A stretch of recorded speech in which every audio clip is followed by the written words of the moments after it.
Danas opet jedan lijepi dan za jedrenje, bilo je oko 15 čvorova, bilo je dobro, ali eto, danas su bili malo bolji startevi, ali brzina u Orcu nije bila zadovoljavajuća, tako da na prvoj boji do Orce bi dolazila oko 20. mjesta i onda bi se izvlačila u krmu.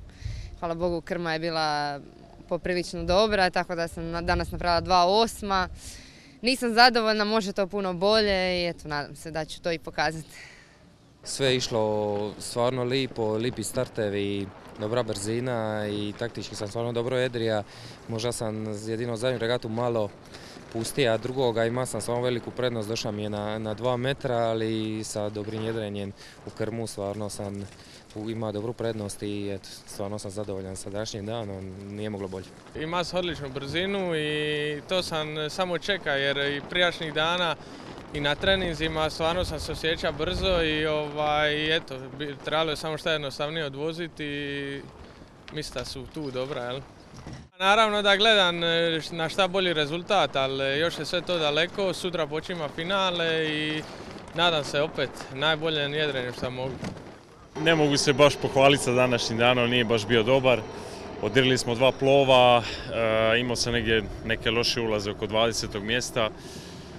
Bilo je loše, prvi plov sam loše startao tako da sam se cijeli plov izvlačio i jednostavno nisam mogao puno bolje sa ovom brzinom i jednostavno velika je flota jedrilica tako da je jako teško, a zadnju sam imao dobar start, međutim vjetar je malo okrenuo u desnu stranu i to me koštalo dosta mjesta i jednostavno nisam se mogao vratiti. Ali šta i tu je, eto sutra je novi dan i nadam se da će biti bolje nego što je bilo danas. Danas smo napravili, ja mislim, 2 oko 10, ne znam točno rezultate. Bilo je dosta teško, mogu reći, nismo se snašli najbolje ko jučer jer vjetar se razvijao, tako da nismo pročitali najbolje polje i to je, ja mislim, uzrok malo lošijeg rezultata nego jučer. Sutra počinje finala, najbitniji nam je cilj bio za ovim kvalifikacijama da ne napravimo neki veliki kiks.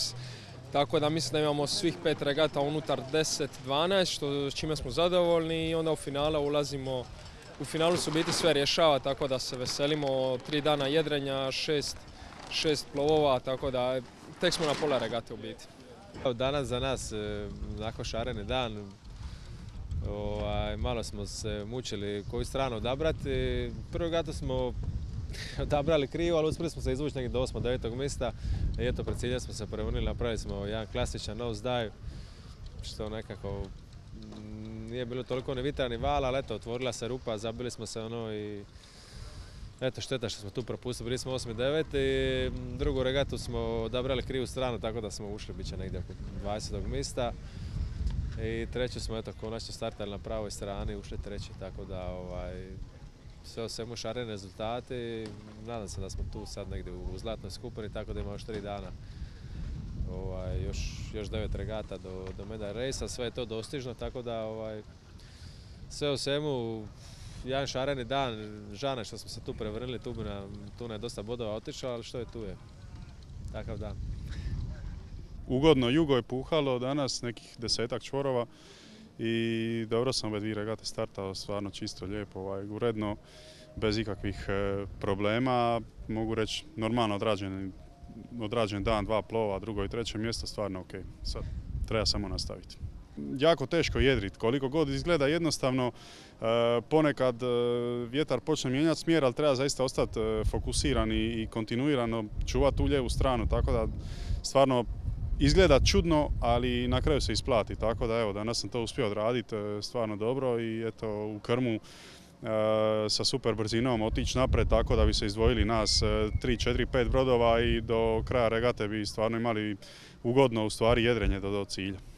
Ne ide baš najbolje, mislim neka sredina, neki prosjek, normalno nismo baš zadovoljni s tim, ali u glavu gore, evo danas smo neko 12. mjesto imale. Mogli smo čak i bolje, nekako kod da je sve fali nam još mali korak za biti u tih 10. Pa evo, nadamo se da ćemo u idućih par dana probati to uspjeti. Rezultat nam nije baš toliko važno jer se baziramo više na Santander gdje ćemo boriti normu za Rio. Tako da ovo sve koristimo kod neki trening, tako dosta stvari smo promijenili, što tehničkih, što psiholoških, svega pomalo, tako da vidjet ćemo kako će to ispasti.